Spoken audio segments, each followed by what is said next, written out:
बुरे लोगों के बुराई से ज्यादा अच्छे लोगों की खामोशी से होती है। तो इसलिए खामोश रहना कोई शराफत नहीं है, खामोश रहना बेईमानी है, बुज़दिली है, आवाज उठाना देशभक्ति है। ये जो हिमालय है जिसे शिव का आवास कहा जाता है, तो वो दुनिया के सारे अशुद्धि या जो विष है, जिसे आज अगर कहें तो वो कार्बन डाइऑक्साइड है, दुनिया का विष, वो खुद पी लेता है और वापस ऑक्सीजन देता है, जो कि जीवन है। तो ऐसा अगर हम देखें तो ये हिमालय के पर्वत ही शिव जी हैं, जो नीलकंठ कहलाते हैं, विष खुद लेते हैं और वापस कैसे इन पहाड़ों में जीवन चलता है। मैं अभी कुछ देर पहले कह रहा था कि लद्दाख अगर आप देखें तो वो इस धरती का हिस्सा नहीं दिखता है, बल्कि मंगल ग्रह का हिस्सा दिखता है।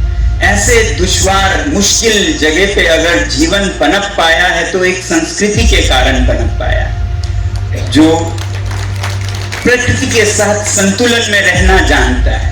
अब उसे आप तहस नहस कर दें और फिर किसी ऐसे व्यक्ति को सौंप दें जिसे उस इलाके का कुछ नहीं पता है। माँ की ममता के रूप कैसे होते हैं, ये माँओं के लिए भी और जो हम दलों के भक्त हैं उनके लिए भी बहुत अच्छी सीख हो सकती है।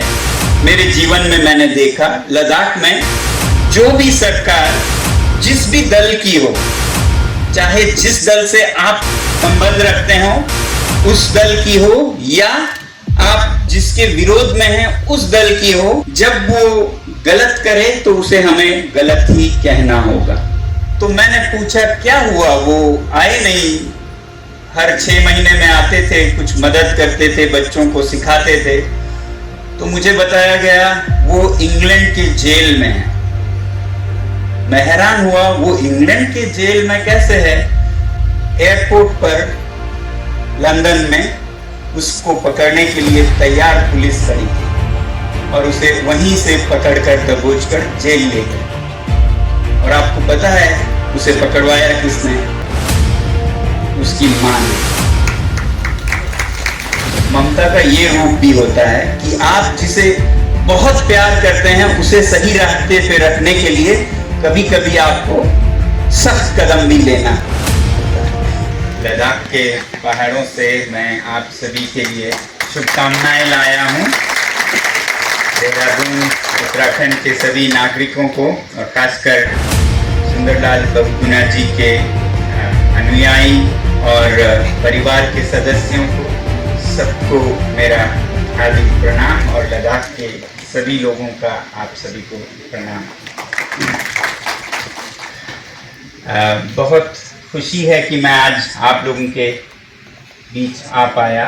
जब मुझे ये संदेश मिला तो उनका नाम सुनते ही मेरे मन में बहुत इच्छा जागी कि मैं इसमें सहभागी हो पाऊँ, और अनेक कठिनाइयों के बावजूद मैंने हाँ कहा और आज यहाँ आप लोगों के साथ हूँ। बहुत बहुत हर्ष का अनुभव कर रहा हूँ। मैं एक विद्यार्थी के दौर में सुंदरलाल बहुगुणा जी के कारनामे, पर्यावरण को बचाने की, हिमालय को बचाने की, उनकी पद यात्राएं, उनके विचारों से अवगत रहा और प्रभावित रहा। फिर आगे चलकर जब लद्दाख में मैं काम करने लगा तो वहाँ कई बार परम पावन दलाई लामा जी से मिलना हुआ, या उनके जो भाषण हैं जब भी मैं देखता, बहुत सारे भाषणों में एक समानता होती, वो कहीं ना कहीं भारत के बारे में बात करते हुए my good friend Sunderlal Bahuguna ji का चर्चा करते हैं दलाई लामा जी में। तो एहसास हुआ कि जिन व्यक्ति को वो इतने आदर से याद करते हैं वो कितने महान होंगे। और फिर आगे चलता हुआ जब और अनेक काम लद्दाख के पहाड़ों में करता हुआ, पहले शिक्षा में, फिर पर्यावरण में, फिर लद्दाख को बचाने में, और लद्दाख ही नहीं, रास्ते रास्ते दिखाते गए कि लद्दाख ही नहीं, पूरे हिमालय में बहुत दुश्वारियां हैं, कठिनाइयां हैं, चुनौतियां हैं, तो पूरे हिमालय को भी बचाने की आवश्यकता है। तो और मन में आदर जगा उनके कामों का जो इस कर्मभूमि में वो किया करते थे। और सिर्फ यही नहीं, उसकी चर्चा, उसकी प्रेरणा पूरे देश में और पूरे दुनिया तक फैली रही। तो बधाई देता हूं मैं आप सभी को कि आप उस जगह से हैं जहां वो जिए, जहां से उन्होंने अपना काम किया, और विमला जी के साथ मिलकर समाज में बहुत बदलाव लाया, और फिर पूरे दुनिया में पर्यावरण के प्रति जागरूकता लाई। तो इस बात पे हम लोग दूर लद्दाख में प्रेरणा देते रहे हैं, ये मैं कहना चाहता हूँ। जितना उनके बारे में समझने की कोशिश करता हूँ और चकित रह जाता हूँ कि उस समय में वो कैसे संघर्ष किया करते थे, खासकर पर्यावरण को, और उसमें भी पेड़ों को बचाने में, जिसके लिए विश्व में प्रसिद्ध है आपका ये क्षेत्र चिपको आंदोलन के लिए। मैं कई उनके लेख और उनके इंटरव्यूज़ को देखता रहा हूँ, और बहुत प्रभावित हुआ जब मैंने ये एक बार कहीं देखा कि वो कहते हैं कि हिमालय के जो जंगल हैं, जो पेड़ हैं, वो किसी को नुकसान नहीं करते, दुनिया को और ताजगी देती है, चाहे वो हवा की ताजगी हो। उन्होंने शिव से तुलना करते हुए ये जो हिमालय है, जिसे शिव का आवास कहा जाता है, तो वो दुनिया के सारे अशुद्धि या जो विष है, जिसे आज अगर कहें तो वो कार्बन डाइऑक्साइड है, दुनिया का विष, वो खुद पी लेता है और वापस ऑक्सीजन देता है, जो कि जीवन है। तो ऐसा अगर हम देखें तो ये हिमालय के पर्वत ही शिव जी हैं, जो नीलकंठ कहलाते हैं, विष खुद लेते हैं और वापस आपको जीवन देते हैं। तो ऐसी तुलना मुझे बहुत बहुत खूबसूरत लगी, जो लोगों के मन को छुए, लोगों से सीधा एक संपर्क बनाए पर्यावरण का। वैसे ही वो कहते हैं कि हम जब शिव जी के बारे में देखते हैं तो उनके जटाओं से गंगा बहती है। तो ये जो हिमालय के जंगल है, ये पानी को बचाकर सही समय पर देने का काम भी यही करते हैं। यही पेड़ वो शिव जी के जटाएं हैं जिसमें से गंगा निकलती है, जमुना निकलती है। तो ऐसी बहुत सुंदरता से वो लोगों से जोड़ते थे इस बहुत ही पेचीदे विषय को। अब जब आज के देश में जैसी परिस्थितियां, जैसे विकास हो रहा है, उसमें हम बहुत बार देखते हैं कि जो विकास की नीतियां हैं वो दूरदर्शिता के साथ नहीं होती। 4 दिन की चांदनी के लिए ज्यादातर, उसके बाद जो अंधेरी रात होने वाली है उसका कोई और खामियाजा भुगतेगा, उसका कोई और जवाब देगा। हमें तो 5 साल का यश चाहिए, 5 साल की तालियां चाहिए, बाकी उसके बाद जो होगा देखा जाएगा। ये बहुत ही अल्प या शॉर्ट साइटेड तरीका बन गया है। और बहुत बार हम सरकारी नीतियों को देखते हैं और उसमें बहुत ऐसे चुनौतियां देखते हैं जो देश को या खासकर हिमालय जैसे संवेदनशील जगहों को आने वाले दिनों में 2-4 होना पड़ेगा। और फिर हम सरकार पर खासकर दोष देते हैं, मगर अजीब बात मैंने ये देखी कि सरकारें चाहे जो भी हो, हम अभी जो सरकार है उस पे दोष देते हैं, अगली कोई सरकार हो तो वो भी वही करते हैं, चाहे ये दल हो या वो दल हो, वही काम करने लगते हैं। कभी कभी हम ये सोचते हैं कि ये दल बिगाड़ रही है, विनाश कर रही है, वो दल अच्छी है, मगर मैं जहां जहां जो सरकारें हैं वो विनाश में लगी हुई हैं, मैं ये पाता हूं। फिर सोचने लगता हूं कि करना क्या चाहिए हमें। कहीं बीजेपी की सरकार हो तो हम ये सोचते हैं कि ये सरकार गलत कर रही है, इसका हमें विरोध करना चाहिए।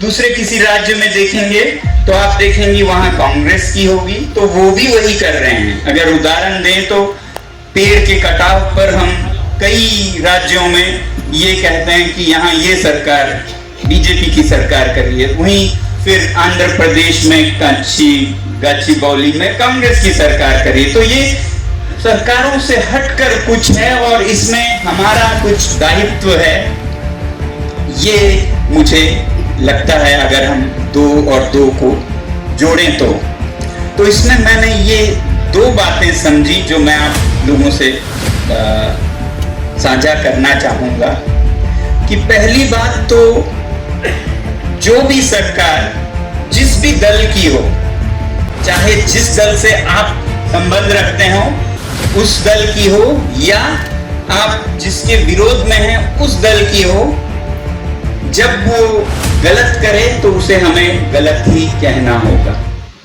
क्योंकि ये मेरे दल की है तो ये करे तो ठीक है, ये कोई तरीका नहीं है, ये कोई तर्क संगत नहीं है कि इस दल का किया हुआ ठीक है, उस दल का किया हुआ गलत है।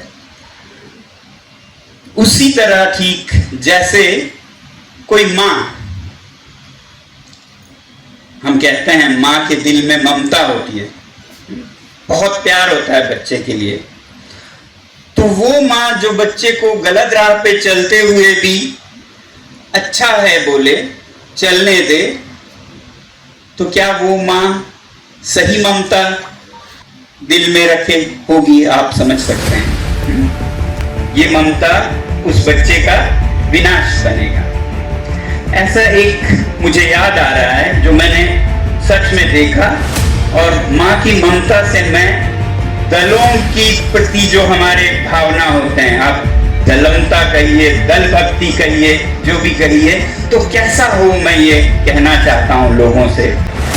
मां की ममता के रूप कैसे होते हैं, ये माओं के लिए भी और जो हम दलों के भक्त हैं उनके लिए भी बहुत अच्छी सीख हो सकती है। मेरे जीवन में मैंने देखा, लद्दाख में बहुत से देशों से स्वयंसेवी आते हैं हमारे विद्यालय में, तो एक स्वयंसेवी या वॉलंटियर इंग्लैंड से आया करता था, अंग्रेज से इंग्लैंड से आया करते थे, कोई 25-26 की उम्र होगी, वो आके हमारे साथ बच्चों के साथ बहुत से अच्छे एक्टिविटीज कराते थे। मगर 2, 4, 5 बार आने लगे भारत और लद्दाख में, और उनके चाल चलन में हमने कुछ बदलाव देखा, थोड़ी अय्याशी, थोड़े पैसे, और फिर 2 साल बाद नहीं आए तो मैंने पूछा क्या हुआ, वो आए नहीं। हर 6 महीने में आते थे, कुछ मदद करते थे, बच्चों को सिखाते थे, तो मुझे बताया गया वो इंग्लैंड के जेल में है। मैं हैरान हुआ, वो इंग्लैंड के जेल में कैसे है।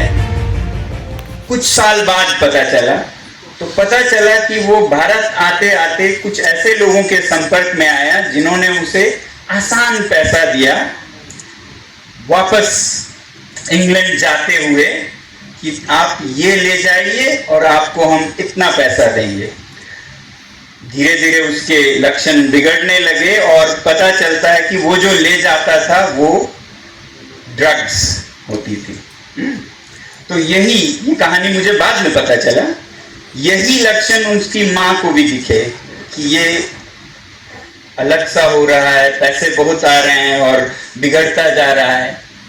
और फिर जब आखिरी बार आया था लद्दाख हमारे पास, उसके बाद जब वापस गया तो एयरपोर्ट पर लंदन में उसको पकड़ने के लिए तैयार पुलिस खड़ी थी और उसे वहीं से पकड़कर दबोचकर जेल ले गए। और आपको पता है उसे पकड़वाया किसने? उसकी मां ने। उसके मां ने ये कहा कि तुम अगर ऐसे किसी चीज में शामिल रहोगे तो मैं तुम्हें रोकूंगी। वो नहीं माना, मां कहां ऐसा कुछ करेगी। और वो उस नशीली दवाओं के साथ गया और मां उसका पुलिस के साथ वहां इंतजार कर रही थी। तो क्या ये मां की, क्या कहेंगे हम, उसके प्रति ममता थी या नफरत थी या क्या थी? ममता का ये रूप भी होता है कि आप जिसे बहुत प्यार करते हैं उसे सही रास्ते पे रखने के लिए कभी कभी आपको सख्त कदम भी लेना होता है। वैसा ही हम जब दलों के नाम पे, ये तो हमारा दल है, हम इसको जो भी करना चाहें करने देंगे कहते हैं, तो आप उन नेताओं को, उस दल को उसके पतन में मदद करते हैं। समझ रहे हैं? तो आप ऐसा कोई भक्ति नहीं कर रहे हैं कि आप उनकी गलत कामों को खामोश रहकर या फिर उसको ताली बजाकर या उसकी सफाई देकर लोगों में उनको गलत कामों में लगाए रहे और आगे आज नहीं तो कल वो पतन पे आए। तो मैं ये कहना चाहता हूं पूरे देशवासियों से, अगर आप किसी के प्रति वफा रखते हैं तो सच्ची वफा रखिए। जहां गलत को आप गलत कह सकें, वही सबसे अच्छे शुभ चिंतक होते हैं। शुभ चिंतक वो नहीं है जो आपके गलत को ही सही कहें। शुभ चिंतक वो हैं जो सही को सही कहे और गलत को उठकर खड़े होकर गलत कहें और इससे बुरा नहीं होगा। दूरदर्शिता से देखें तो इससे सबसे फायदा होगा। जैसे उस बेटे को हुआ जो बाद में 2 साल की सजा काटकर बहुत अच्छी जिंदगी जीने लगा, क्योंकि उसकी मां ने उसे इस कठोरता से रोका। तो यही निष्ठा हमें अपने राजनीतिक दलों से भी होना चाहिए, नहीं तो हम उनका बुरा कर रहे हैं, अच्छा नहीं कर रहे हैं। मैं ये कहना चाहता हूं एक बात। दूसरी बात जो मैं कहना चाहता हूं वो ये कि मैं थोड़ा हैरान हुआ कि ये जो पेड़ों को काटने का बात उस पे चल रही थी, ये जो कारोबार है जंगलों को नष्ट करने का, नदियों को नष्ट करने का, हमारे लद्दाख में जाएं तो जो चरागे हैं उन्हें नष्ट करके उस पर बिजली पैदा करने की योजनाएं बन रही हैं। तो ये किसी एक दल के मंसूबे या उसके गलत इरादे नहीं दिखते हैं, ये हर दल करती है। और इसमें एक बात तो हम जब लद्दाख में विरोध करते हैं इसका कि आप चरवाहों के चरागों को लेके बिजली क्यों पैदा करेंगे, कहीं और कीजिए जहां ऐसा ना हो, किसी का नुकसान ना हो, या स्थानीय लोगों को सहभागी होने दीजिए कि कहां क्या विकास हो। इसी के लिए लद्दाख आज ले दे के क्या मांग रहा है? कोई चांद सितारे या किसी दुश्मन देश का कोई कुछ नहीं मांग रहा है। लद्दाख सिर्फ लोकतंत्र मांग रहा है। लोकतंत्र कि आप हमें या तो जिले के स्तर पर 6वें अनुसूची में लोकतंत्र दीजिए, जिसे 6 शेड्यूल कहते हैं, लोकतंत्र है और कुछ नहीं है। ये हमारे संविधान में निहित है, कोई बाहर का नहीं है। लद्दाख भारत के ही संविधान का। और ये जो 2019-20 में वचन दिए गए हम आपको ये देंगे, तो ऐसे वादे हैं जो हम उसकी पूरा करने की मांग भी कर रहे हैं। या फिर हम कह रहे हैं कि हमें असेंबली दीजिए, स्टेटहुड दीजिए। दुनिया भर में हर एक को अपनी आजादी है, अपने प्रतिनिधियों द्वारा कैसी प्रगति या विकास की जाए, वही हक इन्हें दीजिए, इतना ही कह रहे हैं। तो अगर वहां के लोग जो खुद साहूकारिता रखते हैं, जिनको पता है कि कैसे इन पहाड़ों में जीवन चलता है। मैं अभी कुछ देर पहले कह रहा था कि लद्दाख अगर आप देखें तो वो इस धरती का हिस्सा नहीं दिखता है, बल्कि मंगल ग्रह का हिस्सा दिखता है। ऐसे दुश्वार मुश्किल जगह पे अगर जीवन पनप पाया है तो एक संस्कृति के कारण पनप पाया है, जो प्रकृति के साथ संतुलन में रहना जानता है।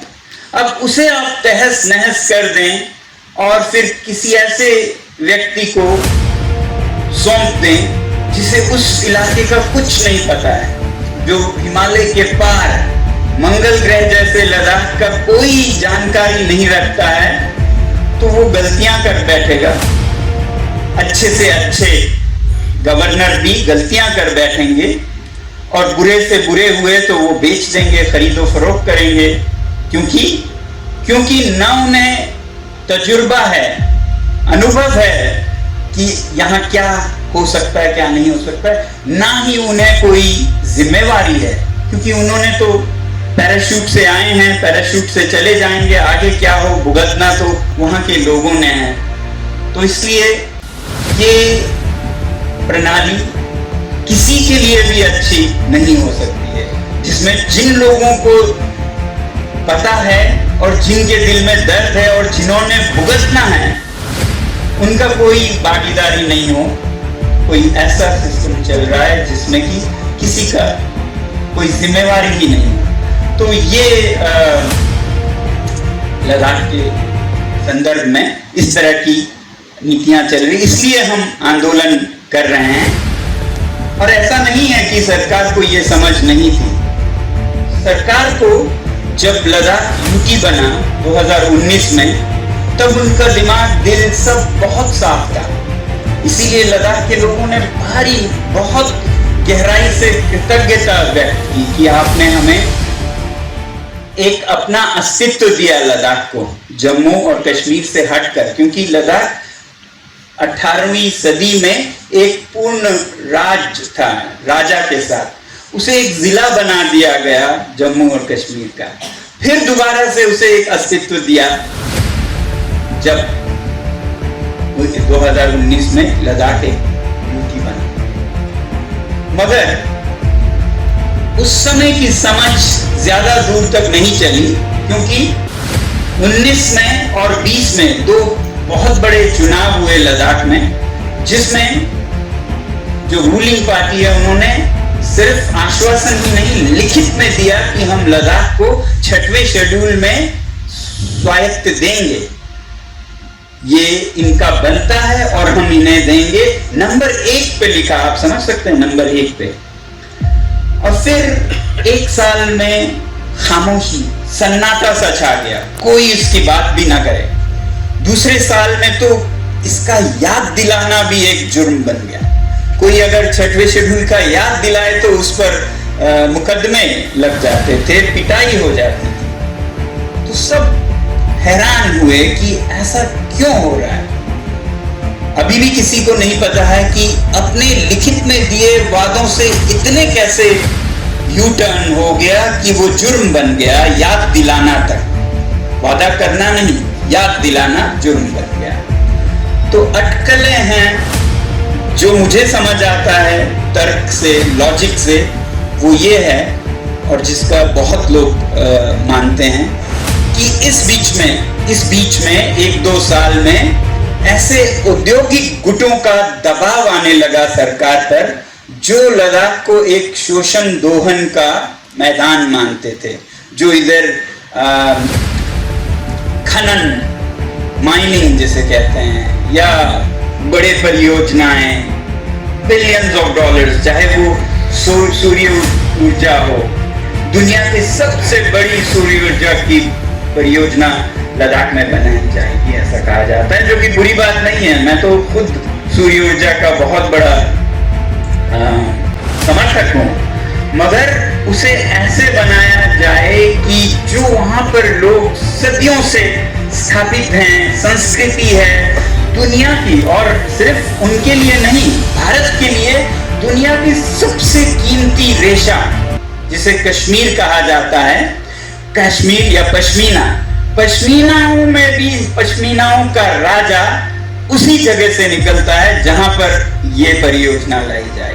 सबको विस्थापित करके बिजली बनाई जाए।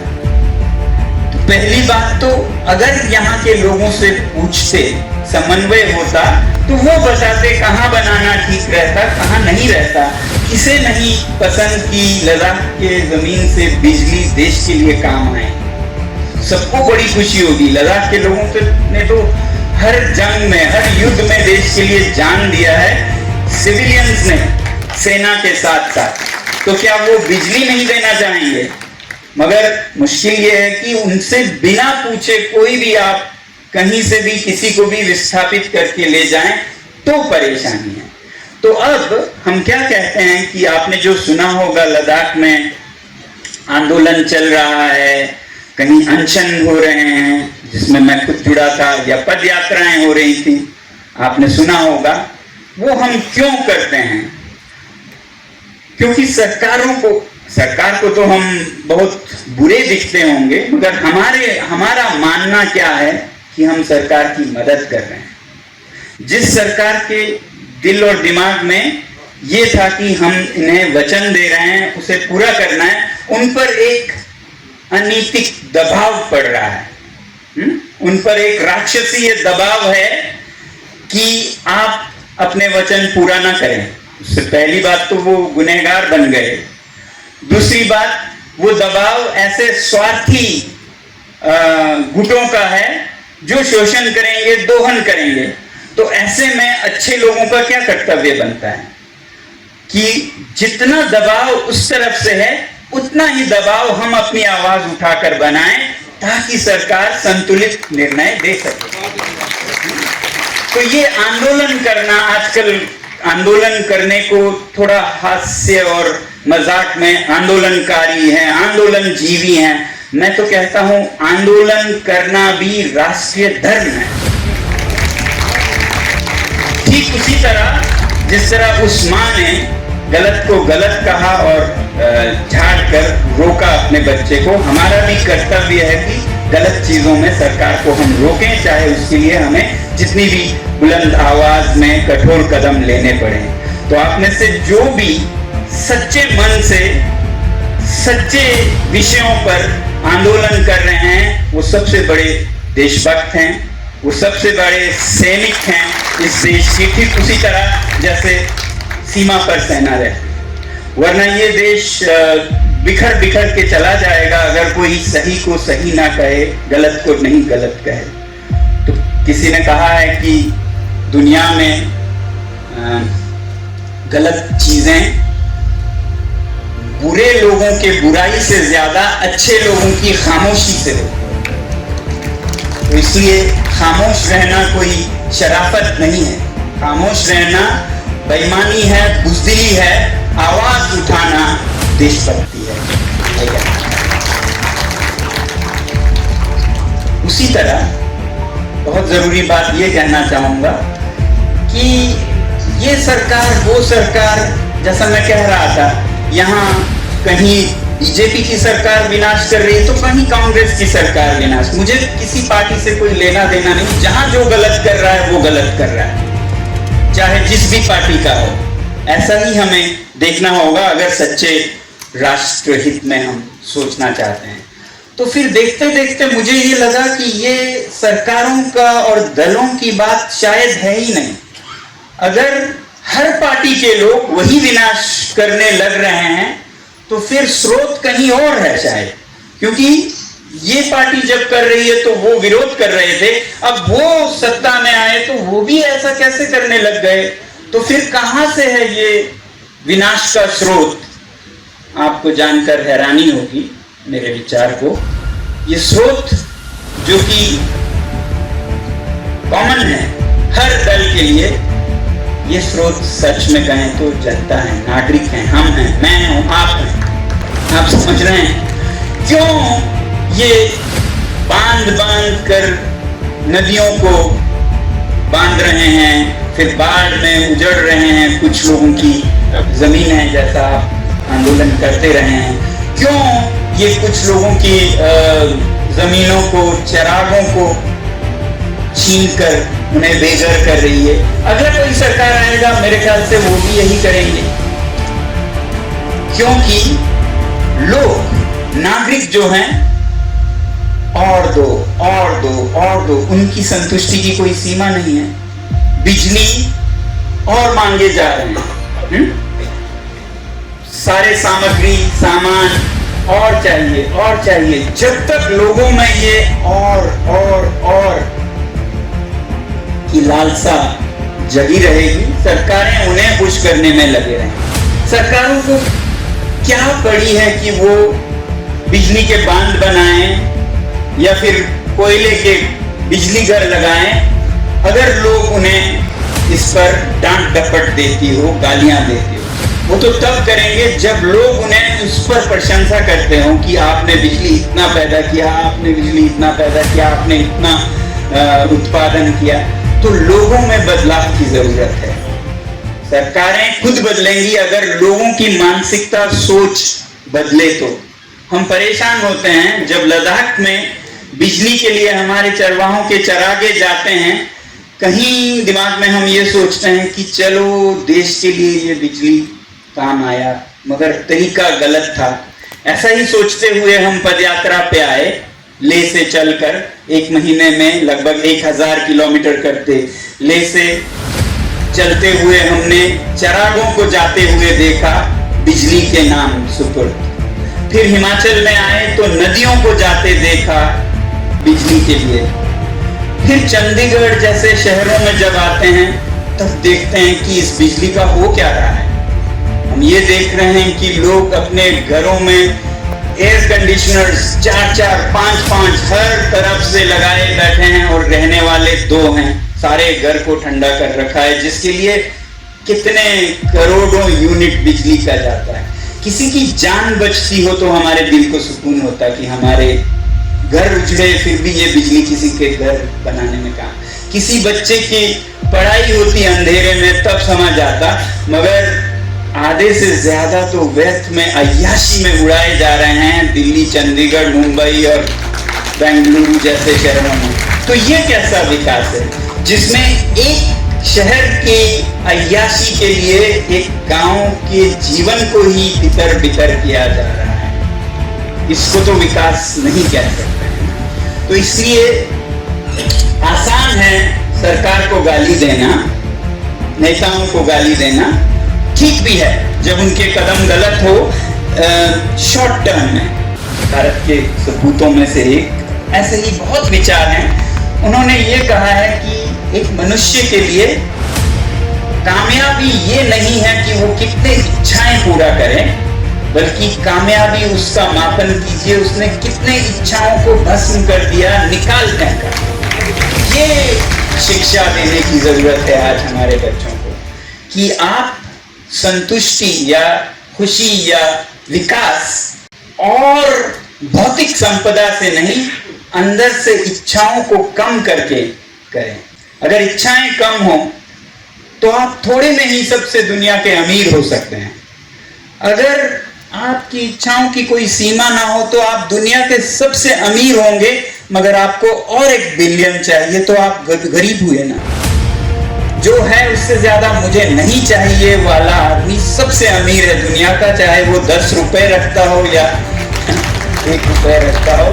उसके बाद फिर 300 बिलियन हो, गरीब ही है, क्योंकि और उसे 700 बिलियन चाहिए कर रहे हैं। उसकी भी हमने सबसे बुरी सीखों को आगे बढ़ाया है, चाहे वो भारत में या अमेरिका में या इंग्लैंड में, जहां पर ये इकोनॉमिक्स आए जिनकी थियरीज सबसे बड़ी किताबों में है अर्थशास्त्र के। तो 1-2 मैं आप लोगों को बांटता हूं और बहुत होंगे।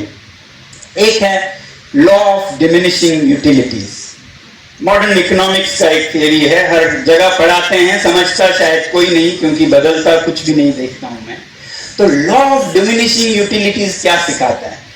वो कहता है कि हर साजो सामान का जो मूल्य है, अर्थ है जो आपके जीवन में, वो घटता जाता है। जब आप नंगे पैर चल रहे हो, आपके पैरों में कांटे चुभते हैं, कंकड़ चुभते हैं, आपको 1 जोड़ा जूता मिले तो आपको 100% संतुष्टि मिलती है कि आपके पैर बच गए कांटों से, कंकड़ से।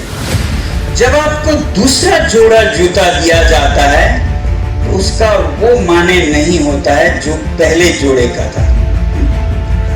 मगर तीसरा जोड़ा जब आता है तब तो और भी कम। अब यहां लोग 30वां जोड़ा जूता खरीदने में लगे हैं, जिसका हमें कोई अर्थ नहीं रहता है, मगर प्रकृति का विनाश उतना ही होता है जितना पहला जोड़े से। ये लॉ ऑफ डिमिनिशिंग यूटिलिटी है कि आप जब जमाखोरी करते जाएं तो उसका अर्थ, उसका मूल्य घटता जाता है। तो ये तो है लॉ ऑफ डिमिनिशिंग यूटिलिटीज। उसको मैं थोड़ा सा मोड़ देता हूं, वांगचुक ट्विस्ट कहिए। मैं ये कहता हूं कि आप 30वां जोड़ा जूते के बाद 31वां भी जरूर खरीदिए, मगर अपने लिए नहीं, क्योंकि आपके लिए 31वां है, वो किसी ऐसे इंसान के लिए खरीदिए जिसका ये पहला बनेगा।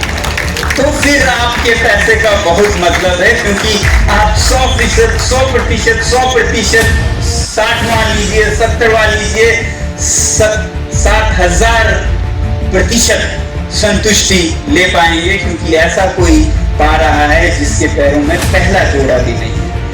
तो ये सीख मॉडर्न इकोनॉमिक्स का है और इसी आधुनिक अर्थशास्त्र का।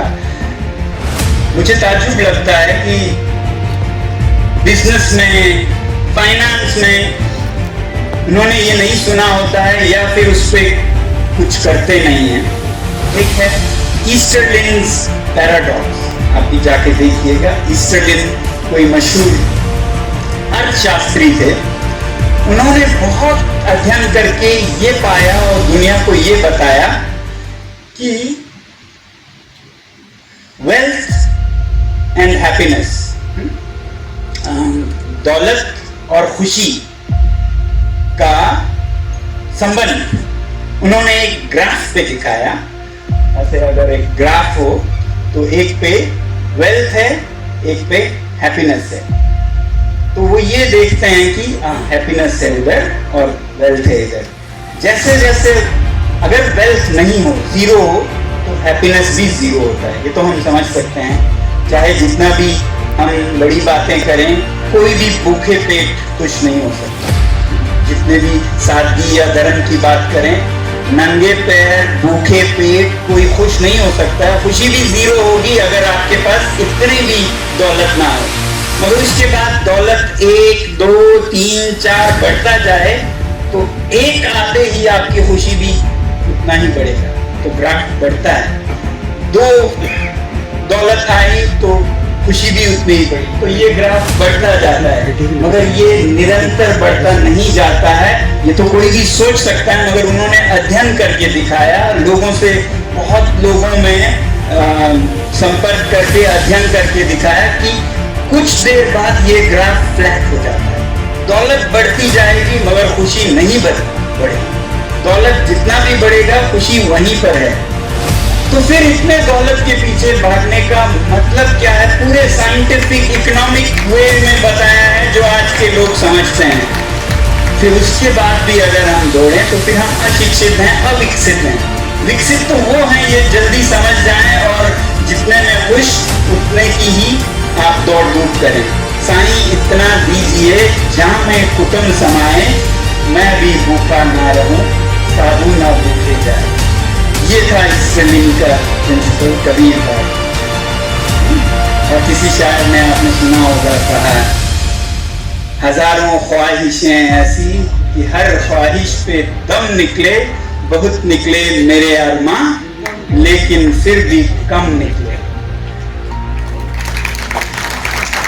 जिस दिन आपको कम न लगे, ख्वाहिशें पूरी हो और उसके बाद कम न लगे, तब आप शिक्षित हैं, तब आपके बच्चे शिक्षित हैं, तब आप विकसित हैं, वो देश विकसित हैं। तो ये विकसित की परिभाषा क्यों नहीं हम बदल देते हैं? ताकि दुनिया के अमेरिका और ये यूरोप को 4 हाथ पैर मारकर हम तक पहुंचने की मेहनत करना पड़े। हम भी भारत की तरह विकसित बनना चाहते हैं, जहां पर जितना खुशी मिलती है उतना लेते हैं, बाकी औरों के लिए छोड़ते हैं। तो ये भारत की देन हो सकती है विश्व को। और मैं चाहूँगा आप लोग जो सुंदरलाल बहुगुणा जी के रास्ते पे चलते हैं, उनके अनुयायी हैं, आप लोगों को तो एक मशाल लेके ऐसी बदलाव समाज में लाने की जरूरत है। जब ऐसा बदलाव समाज में आएगा तो क्या कोई ऐसी सरकार टिक पाएगी जो और कोयले के बिजलीघर बना रहे हों? लोग कह रहे हैं हमें नहीं, हमारा ख्वाहिशें पूरी हो गई हैं और नहीं चाहिए, तो वो अपने लिए तो नहीं करेगी। जब लोगों से उनको डांट पड़े तब भी करे, ऐसी बेवकूफ सरकार तो कोई नहीं है। मगर अगर लोग मांगते रहें, उनमें बदलाव ना हो, वो शिक्षित ना हो, वो विकसित ना हो मन में, दिमाग में, दिल में, तो हर सरकार कोई भी दल की हो यही करते रहेंगे। तो इसलिए पहला तो हमारा दायित्व है लोगों की दिलो दिमाग पे असर करें और स्थायी परिवर्तन लाएं, स्थायी विकास लाएं। दूसरा, जब जब सरकारें गलत करें तो उन लोगों को जिसकी दल गलत कर रही है, सबसे बड़ा दायित्व है कि वो आवाज उठाएं और अपने प्यारे सरकार को रोकें, अपने प्यारे दल को रोकें, जैसे उस माँ ने अपने प्यारे बच्चे को रोका। मैं आज इतना ही आप लोगों के साथ बांटना चाहूँगा। बहुत बहुत धन्यवाद। आगे फिर आप लोगों का साथ और समर्थन मिलता रहे। धन्यवाद करना चाहता हूँ। मैं इस सर्दियों में धन्यवाद यात्रा पर निकला था। आप लोगों में से कितनों ने लद्दाख के समर्थन में अनशन रखे, पद यात्राएं की। आप सभी को लद्दाख के सभी लोगों की मैं कहता हूँ, कीड़े मकोड़ों की तरफ से, पेड़ पौधों की तरफ से, पशु पक्षियों की तरफ से, नदियों की, ग्लेशियर्स की, झीलों की तरफ से धन्यवाद।